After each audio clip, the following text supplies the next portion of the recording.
Hello, everyone. My guest today is David Rusenko. He's the CEO and co-founder of Weebly. He created the company in his Penn State dorm room back in 2006, and Weebly now hosts over 50 million entrepreneurs in 225 countries all around the world. He's helped scale the company to 300 plus employees in 5 different global offices.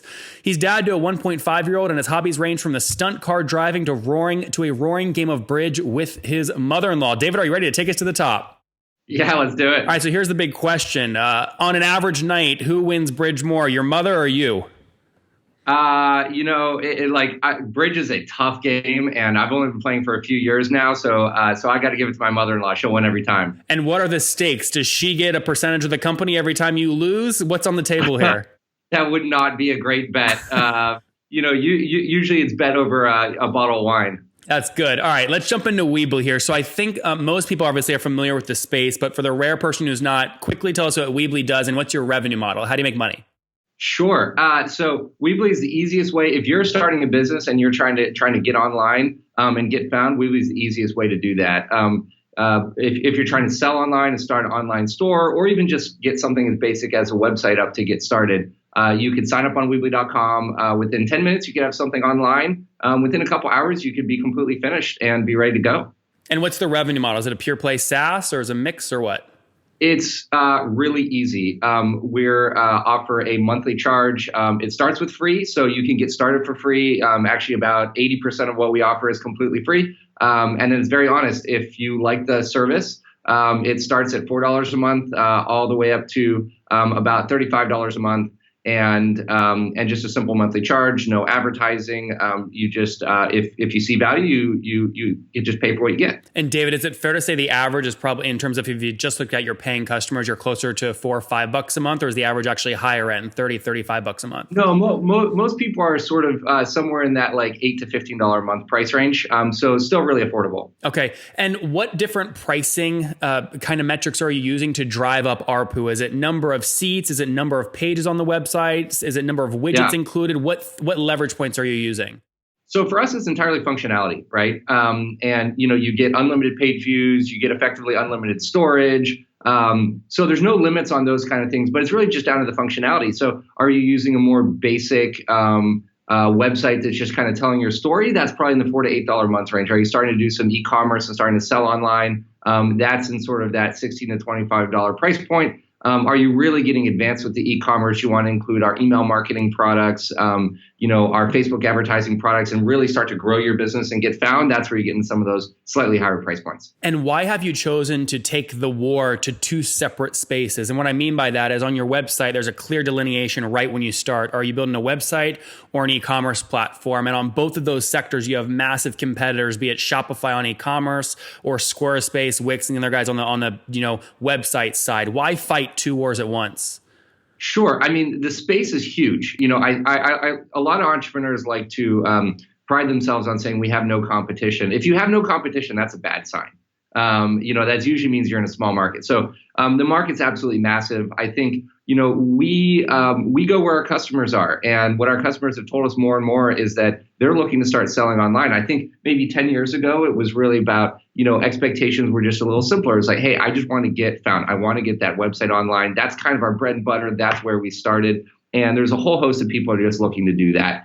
We're finding increasingly that our customers are trying to actually say, look, getting found is great, but I need to start transacting online. And that's where the magic starts to happen. That's where you go on vacation, your business is running itself, right? That's where you're making money while you sleep. And so increasingly, that's what our customers are looking to do. And we listen to our customers and we offer what they're looking for. Why not then go all in on e-commerce and ignore the regular hosting? E-commerce is nice too, because you have a direct attribution model. They can see a return. Yeah, I mean, look, we're continuing to push, like I said, exactly where our customers are looking for value. I think it's, we've delineated website and e-commerce sort of on our homepage. It's not quite so black and white a delineation. I mean, you might, even if you're going to sell a physical product, you might get started by setting up a website. Even e-commerce functionality is on a website, right? So it's not quite so black and white. I think for a lot of our customers, it makes sense as they're getting started to understand, are you selling today or are you going to sell later? That's kind of really the delineation. And, I think over time, a lot of people are going to be upgrading to transacting online. It's just sort of the logical next step. Yep. So you launched back in 2006 in your dorm room. You've scaled to today. I know you've raised capital. Give us a quick update there. How much have you raised total?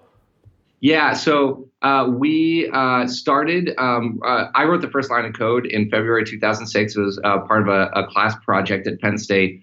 Continued working on it throughout that class. Then that summer, we were interning in New York City, applied for and got accepted to Y Combinator that fall, moved out, skipped out, I should say, from our last semester of school because we all. Wait, David, sorry, I want to cut you off there real quick. When you were doing this and you applied to Y Combinator, what got you in? Were you post revenue at that point, and the revenue numbers impressed them, or your user base?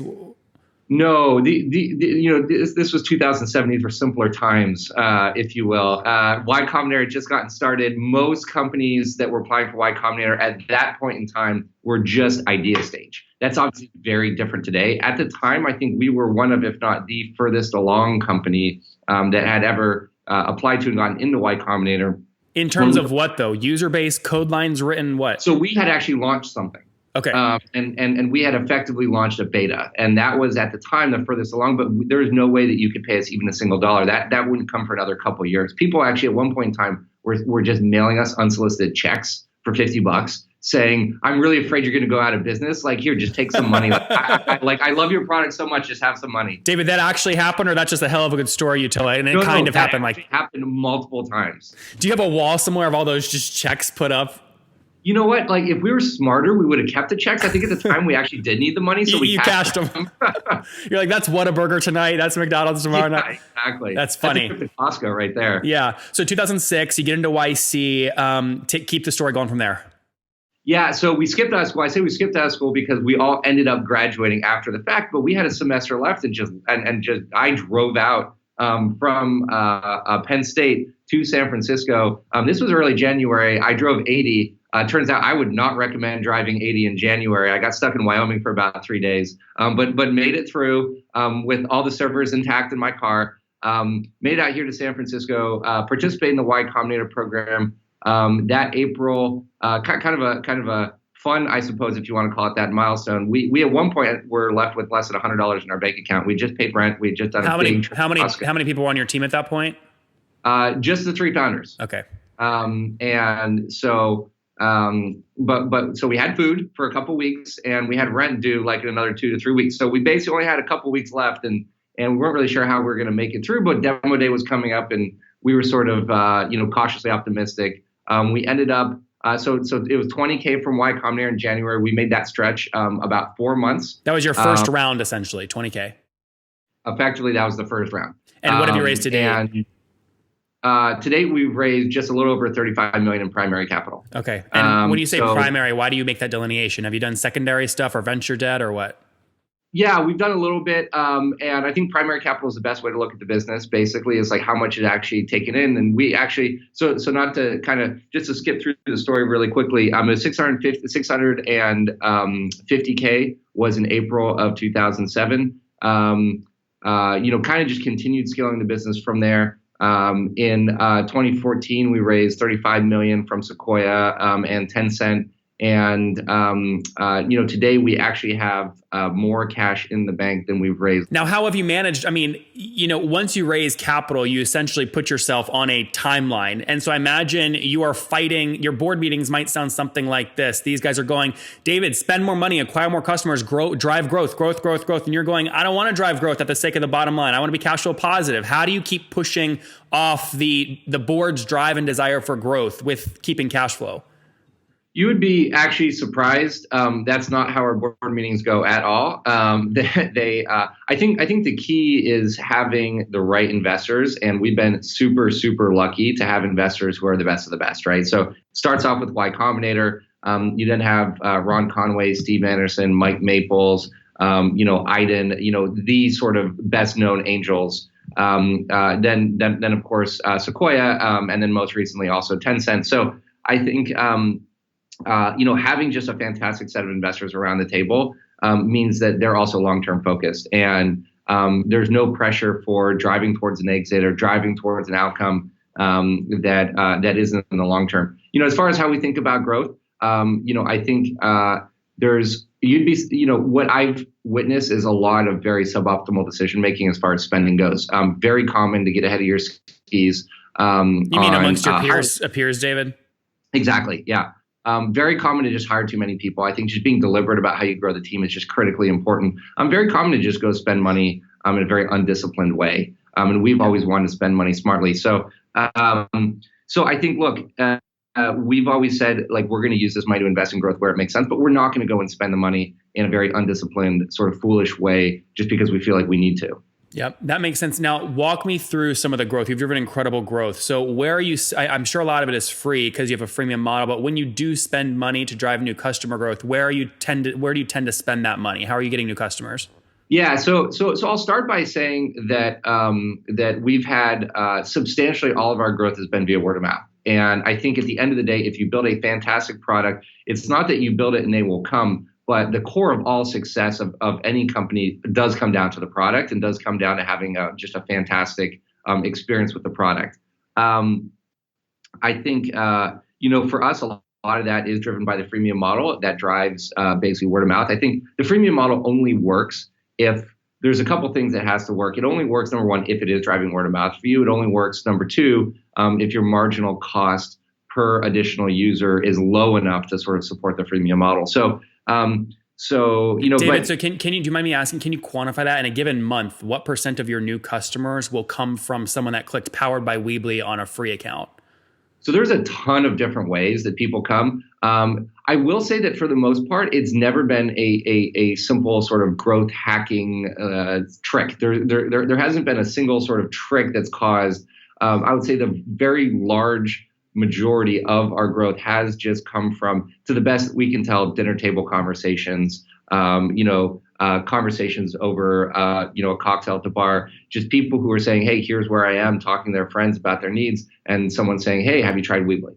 Yep. Right. And so the very large majority of our growth has come from effectively untrackable, either hits our homepage directly or searches Weebly on Google. And that's where the large majority of it comes from. So when you look at on an $8 per month average plan, you say maybe up to 15. What are you spending on? I mean, what's your CAC? What's your all-in CAC on these guys?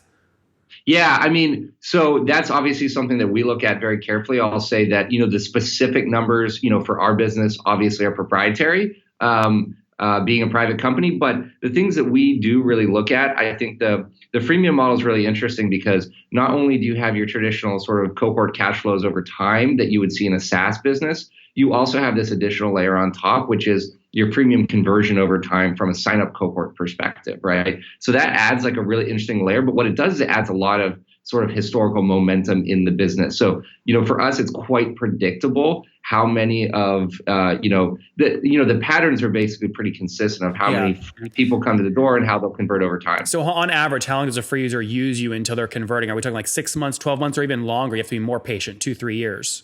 It entirely depends, what you're looking at in terms of cohorts or seasonality in the business. It also depends on, the customer type. Are you looking at someone who's doing more commerce? Or are you looking at someone who's doing, maybe a website for their classroom and they're a teacher? Can you give us a general range though? I mean, less than a year or more than 3, 4? I mean, I'm curious how patient you have to be.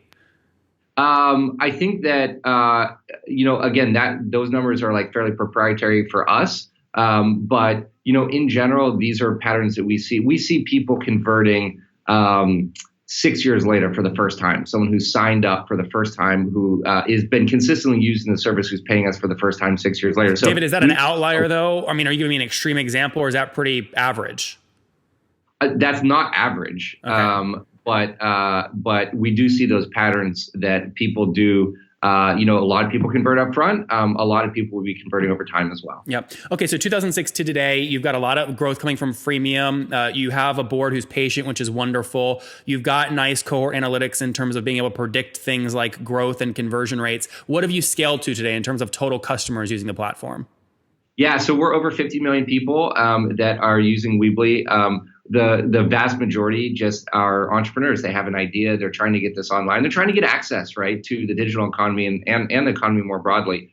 And of those 50 million people, the coolest stat for me is about 325 million people every single month visit one of those websites or online stores that were created by those entrepreneurs. I think that's really cool.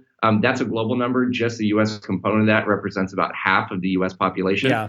I think that's our coolest metric because that's a reflection of the success of the people on our platform. To be clear, though, David, with 50 million users, I mean, you specifically give the user number, which I understand because it's the biggest number. But from a paid customer account, are you guys north of 1 million paid accounts at this point?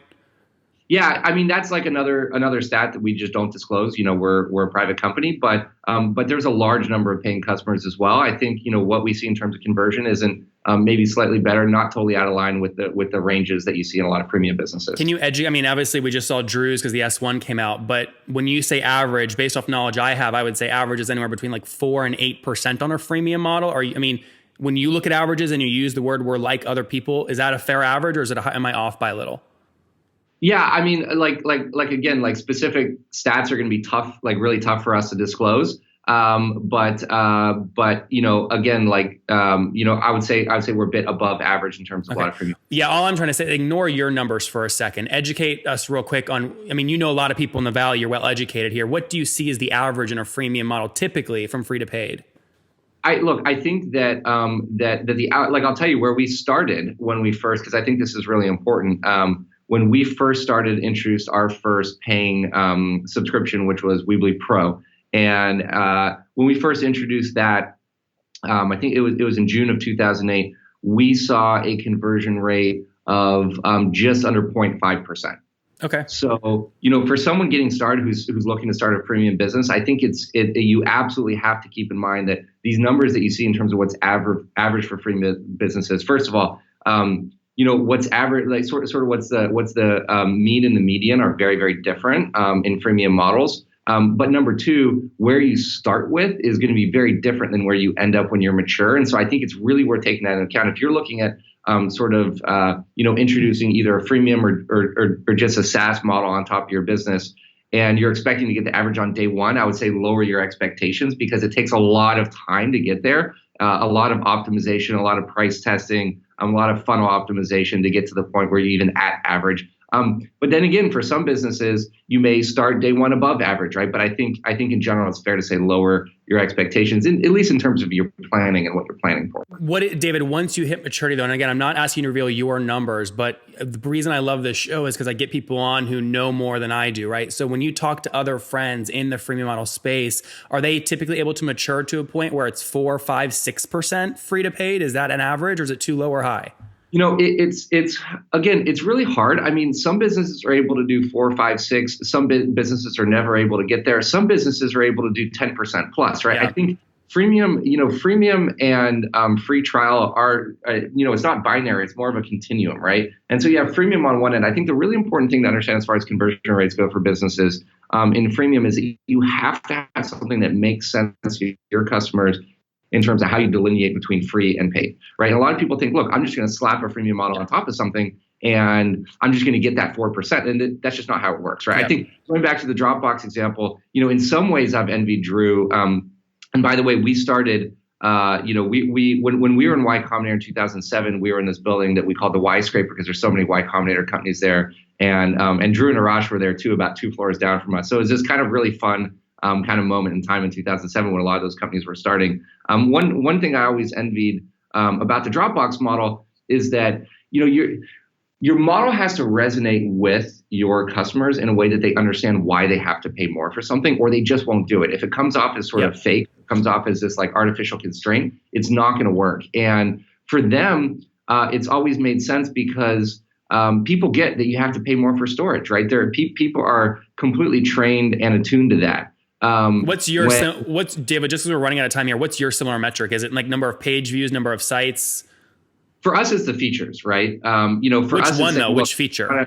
So there's a whole bunch of features. I think broadly speaking, in the earlier packages, it's really about branding and making sure that you're set up for success from that perspective. You mean to remove the Powered by Weebly so you look more professional? No, it's not. It's not necessarily removing the Powered by Weebly. It's your own domain. It's sort of like several things all together that add up. In the later features, it's some of this professional sort of functionality that you might get maybe if you're a freelancer and you need, to get leads, or, you're looking for like high quality video player, like kind of some of this functionality to really look very professional. Yep. And then the later features, it's all about, the later packages, it's all about e-commerce. So last few quick questions here on economics, David, then we'll wrap up with the famous 5. Payback period. How quick do you like to get paid back on these folks? Is it average around a year like other SaaS companies, or are you more or less? Yeah, I don't think we're particularly unusual compared to other SaaS companies. Churn is obviously critical in this kind of company. Constant Contact, for whatever reason, when it was public, was valued at like way lower in terms of a PE multiple than other folks because their churn was just insane. And there's SMB space, similar ARPUs to you. What's your churn today and how do you manage it? Yeah, so I think I like to look, personally, I do not like looking at churn as is defined. I know churn is sort of both a concept and sort of a defined metric. I prefer to look at renewal rates by cohort because churn is sort of this sort of composite measure that I'm not as much of a fan of. So our renewal rates are one of the steadiest metrics in our business, and I think if you have a product that doesn't have product market fit, you're going to see really low renewal rates. If you have a product that has really great product market fit, you're going to see really high renewal rates. And I think that that is a key sign for business on whether the product market fit is healthy. So, are you north annually of 90% in terms of gross logo retention, and it's pretty steady at that?